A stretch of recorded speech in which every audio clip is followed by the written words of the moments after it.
देखिए दोस्तों, आज पढ़ने वाले हम क्या पढ़ने वाले हैं, तो रस और अलंकार छंद। ठीक है ना, रस अलंकार छंद जो कि आपकी क्लास 12th के लिए बहुत इंपॉर्टेंट है दोस्तों। आप किसी भी क्या करते हो ना कि आप क्लास 12th में पढ़ते हो तो ये रस छंद आपके लिए बहुत ही इंपॉर्टेंट है ना। तो क्या क्या देखेंगे दोस्तों, आज हम रस अलंकार और छंद पढ़ेंगे है ना, जो कि 2 नंबर के आने वाले हैं दोस्तों। अगर आप तीनों टॉपिक को पढ़ लेते हैं तो आपके लिए 6 नंबर पूरे पक्के हो जाएंगे है ना, क्लियर हो जाएंगे, तो आपके 6 नंबर है ना। तो दोस्तों स्टार्ट करते हैं, लेट्स टू द वीडियो है ना। तो क्या ये ससुराल दिख कैसा रहा है वे। अभी रुको, एक मिनट। ये अब सही है ना। तो पहले जानेंगे रस है ना। रस तो दोस्तों, रस क्या होता है? रस गन्ने का जूस, ऐसा ही मान लो दोस्तों। रस क्या होता है? देखिए दोस्तों, रस को क्या कहा जाता है? काव्य की आत्मा कहा जाता है ना। रस को क्या कहा जाता है? काव्य की आत्मा। पूछता है काव्य की आत्मा किसे कहा जाता है, तो रस को कहा जाता है। ठीक है ना। तो दोस्तों हमें क्या है, क्लास 12th में क्या हमें सिर्फ इसके बारे में एक परिभाषा आती है और एक उदाहरण आता है ना, जो कि अगर हम कॉम्पिटिशन एग्जाम की तैयारी करते हैं तो उसके लिए हमें डिटेल से पढ़ना होता है। बट हमको इसमें क्या है ना, इसमें श्रृंगार रस पढ़ना है। देखिए दोस्तों, श्रृंगार रस आपके लिए बहुत ही इंपॉर्टेंट है ना, तो इसलिए मैं श्रृंगार रस के बारे में बता रहा हूँ है ना। तो और फिर हम अलंकार पढ़ेंगे, फिर एक छंद है ना, छंद पढ़ेंगे। तो दोस्तों रस स्टार्ट करते हैं। देखिए, अगर रस पर थोड़ी सी जानकारी दे दूँ रस के बारे में दोस्तों, हम किसी भी कोई जैसे नाटक वगैरह देखते हैं, जिस कविता को या कोई किताब पढ़ते हैं जिससे हमें आनंद प्राप्त होता है ना, उसी को क्या कहते हैं? रस कहते हैं दोस्तों है ना। तो इसमें पढ़ेंगे दोस्तों श्रृंगार रस के बारे में। श्रृंगार रस है ना, श्रृंगार रस दोस्तों मैं बताऊँ, श्रृंगार रस को क्या कहा जाता है? रसराज भी कहा जाता है। पूछता है रसों का राजा किसे कहा जाता है, तो श्रृंगार रस को कहा जाता है ना। और ये कितने प्रकार का? 2 प्रकार का होता है श्रृंगार रस। अब देखिए, श्रृंगार रस की परिभाषा लिखने को आती है, आप कैसे लिखोगे दोस्तों? आप मेरे हिसाब से ऐसे भी लिख सकते हो, जब नायक और नायिका का मिलन होता है ना, तो वहाँ पर क्या होता है? श्रृंगार रस होता है। अरे नायक मानी होता है दोस्तों हीरो है ना, और नायिका मानी होती है हीरोइन है ना, ऐसे मानो। तो जब मिलन होता है तो वहाँ पर क्या होता है? श्रृंगार रस होता है। और आप किताब की भाषा में लिखोगे तो क्या हो जाएगा दोस्तों? इसका क्या होता है? इसका स्थायी भाव क्या होता है? ऐसे लिखोगे आप, इसका स्थायी भाव क्या होता है? रीति होता है ना। इसका स्थायी भाव क्या होता है? रीति होता है। जब विभाव, अनुभाव और संचारी भावों से रीति नामक स्थायी भाव उत्पन्न होता है ना, तो उसी को क्या कहते हैं दोस्तों? तो वहाँ पर श्रृंगार रस होता है। आप ऐसे लिख सकते हो है ना। नहीं तो दोस्तों आप ऐसे लिख सकते हो, जब नायक नायिका का मिलन होता है तो वहाँ पर क्या होता है? श्रृंगार रस होता है। ठीक है ना। अब देखिए, ये 2 प्रकार का होता है। आप इसमें ये भी लिख सकते हो कितने प्रकार का? 2 प्रकार का होता है, संयोग श्रृंगार रस और वियोग श्रृंगार रस। दोस्तों संयोग श्रृंगार रस के बारे में बता दो, जब मतलब बिछड़ जाते हैं, जब नायक नायिका क्या होते हैं? बिछड़ जाते हैं, दूर हो जाते हैं, तो वो क्या होता है? ओ सॉरी संयोग। देखिए, संयोग मानी होता है मिलन। जब नायक और नायिका मिल जाते हैं ना, आपस में मिल जाते हैं, तो वहाँ पर क्या होता है? संयोग श्रृंगार रस होता है। वियोग मानी होता है दोस्तों बिछड़ना। जब नायक और नायिका क्या होते हैं? बिछड़ जाते हैं, तो वहाँ पर क्या होता है? वियोग श्रृंगार रस होता है। सीधा सीधा बात है ना। तो दोस्तों इसका एक उदाहरण देखेंगे। श्रृंगार रस हो गया है ना। अब इसका एक उदाहरण होता है दोस्तों, मैंने अपने नाम पे इसका एक उदाहरण है ना। इसमें भी क्या है कि मेरे नाम पर एक उदाहरण, जैसे गोपाल है ना, क्योंकि इस पे क्या है, इसमें क्या है? श्रृंगार रस है ना। जैसे मेरे तो गिरधर गोपाल, देखिए यहाँ पर लिखता हूँ मैं, ये क्या रखता हूँ, यहाँ रखता हूँ। देखिए, मेरे तो गिरधर गोपाल दूसरो ना कोई, जाके सिर पर मोर मुकुट मेरो पति सोई, है ना। कितना अच्छा है दोस्तों है ना। और आप लिखोगे तो भी आपके लिए बहुत ही सिंपल पड़ जाएगा, तो इसलिए मैंने ये रखा है ना। बहुत सारे उदाहरण है दोस्तों है ना, बहुत सारे उदाहरण। तो ये सरल है, हमको वही लिखना है तो है ना।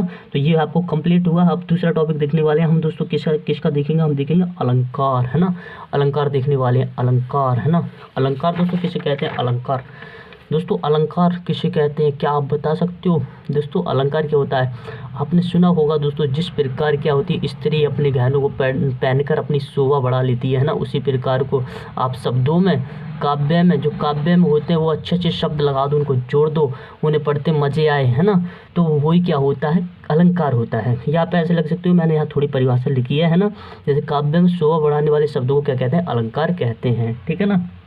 आप देखना, अनुप्रास अलंकार के बारे में जानेंगे दोस्तों। अनुप्रास अलंकार, देखिए दोस्तों, अनुप्रास अलंकार आपके लिए बहुत ही इंपॉर्टेंट है, इसलिए मैंने यहाँ पर अनुप्रास अलंकार रखा है ना। अलंकार दोस्तों कई प्रकार के होते हैं है ना। अलंकार ये, अगर मैं अनुप्रास अलंकार की बात ही कर दूँ तो दोस्तों ये कितना 5 प्रकार का होता है ना, 5 प्रकार का। और एक अलंकार की वीडियो मैंने बनाई है, क्योंकि सभी अलंकार क्या दोस्तों एक वीडियो में पढ़ा दिए गए हैं, क्योंकि उसमें क्या शॉर्ट में बता दिए गए, क्योंकि परिभाषा नहीं लिखी है मैंने, सिर्फ अपनी बातों से बता दिए गए हैं ना। तो देखिए, अनुप्रास अलंकार क्या होता है दोस्तों? अनुप्रास अलंकार अगर आ जाए आप कैसे लिखोगे, तो दोस्तों जहाँ एक वर्ण की आवृत्ति हो बार बार हो, है ना, जहाँ एक वर्ण की आवृत्ति बार बार हो तो वहाँ पर क्या होता है, अनुप्रास अलंकार होता है। जहाँ एक वर्ण दोस्तों बार बार आए, है ना, एक वर्ण भी बार बार आए है तो वहाँ पर कौन सा होता है, अनुप्रास अलंकार होता है ना। अब देखिए आप इसमें लिख सकते हो, क्या लिख सकते हो, इसके 5 भेद होते हैं, ये लिख सकते हो, है ना।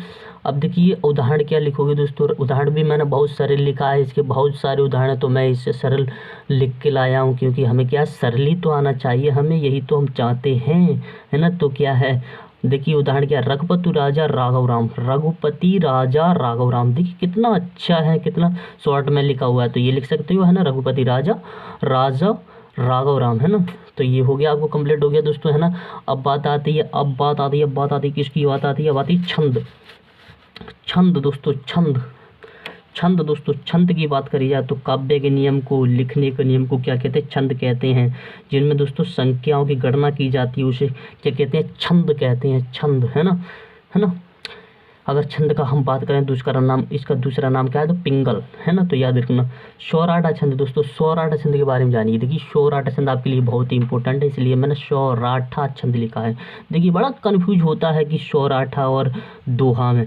देखिए दोहा दोस्तों मैंने एक अपनी तरफ से ऐसे याद किया है, दोहा। अब देखिए बहुत कंफ्यूज होता है कि किस में मात्रा कितनी होती है, किस में 11 होती है, किस में 13 होती हैं। तो मैंने एक दोहा का अपनी तरफ से ऐसे बनाया है, जैसे दोहा आएगा शब्द तो मैं 13 जरूर बोलूँगा, जैसे दोहा 13, दोहा 13, क्योंकि मैं भी भूल जाता था, है ना। तो इसलिए आपसे अब सौराठा में क्या होता है, अब दोहा से कैसे बना दोगे, तो दोहा क्या है दोस्तों, एक अर्धसमात्री छंद है, उसमें क्या होता है ना, दोहा में, तो उसमें दोहा 13, तो मतलब उसमें दोहा 13, उसमें पहले और तीसरे चरण में क्या होती है, 13 मात्रा होती हैं। तो ऐसे मैंने बनाया है, उसकी ट्रिक, है ना। तो आप सौराठा के बारे में जानते हैं, सौराठा आपके लिए बहुत ही इंपॉर्टेंट है। सौराठा की बात करते हैं दोस्तों, तो ये क्या है दोस्तों, ये अर्धसमात्रिक छंद है, ठीक है ना। सौराठा लिखोगे ये क्या, अर्धसमात्रिक छंद है, और इसके पहले और तीसरे चरण में दोस्तों 11 मात्रा होती हैं। याद रखिएगा कितनी मात्रा होती है, 11 मात्रा होती है इसके पहले तीसरे चरण में, है ना। और हम बात करें दूसरे और चौथे चरण की हम बात करेंगे दोस्तों, दूसरे और चौथे चरण की, ये दूसरे और चौथे चरण में कितनी मात्रा होती है, 13 मात्रा होती हैं। और ये दोहा का उल्टा होता है दोस्तों, ये भी याद रखिए, दोहा का उल्टा कौन सा होता है, तो सौराठा होता है ना। तो याद रखना दोस्तों, बहुत इंपॉर्टेंट है आपके लिए। अब देखिए इसका उदाहरण आया, अब उदाहरण लिखेंगे दोस्तों, उदाहरण, है ना, उदाहरण लिखेंगे दोस्तों, इसका उदाहरण, अभी ये क्या हुआ, उदाहरण देखते हैं। देखिए मैंने उदाहरण लिखा नहीं है ना, यहाँ उदाहरण लिखा नहीं है, यहाँ से स्टार्ट है। तो देखिए दोस्तों, जे ही सुमृत सिद्ध होई, है ना, और गणनायक करिवर बदन, है ना, और करहु अनुग्रह सोई, बुद्धि राशि शुभ गुण सदन, है ना। तो ये लिख सकते हो आप। देखिए अब जो ये से याद कर लेना, है ना। अब मात्रा लगाएंगे दोस्तों, इसकी एक मात्रा लगेगी, इसकी एक मात्रा लगेगी, इसकी एक मात्रा लगेगी, है ना। जहाँ पर छोटी आती है तो वहाँ एक मात्रा लगती है, छोटू ऊ आता है वहाँ एक मात्रा लगती है ना। एक ही मात्रा आए तो वहाँ पर एक मात्रा लगती है, एक ही मात्रा और अंक की बिंदी भी तो एक मात्रा लगती है ना। ये मात्रा ज्ञान बता दूँ मैं, ये छोटी आती है तो एक मात्रा लगेगी, छोटी यहाँ आया तो एक मात्रा लगेगी, है ना। आप गिन लेना। और होई, देखिए होई, ओ की मात्रा आई तो क्या लगेगी, बड़ी मात्रा लगती है, इसे गुरु किया जाता है दोस्तों, है ना। और ये एक मात्रा लगेगी, है ना। तो आप गिन लेना दोस्तों, पूरी होगी आपको, है ना। अब ये हो गया दोस्तों, तो आप ऐसे लिख सकते हो, देखो 1 2 3 4 5 6 7 8 8 और 2 10 11, ये हो गया 11, है ना। और 1 2 3 4 5 6 7 8 9 10 11 12, क्या हो गया, ये 12 क्यों हो रहा है, 1 2, तो ये 2 लाइन लगाया मैंने, 2 4 5 6 7 8 9 10 11 12 13, ये आ गया, है ना।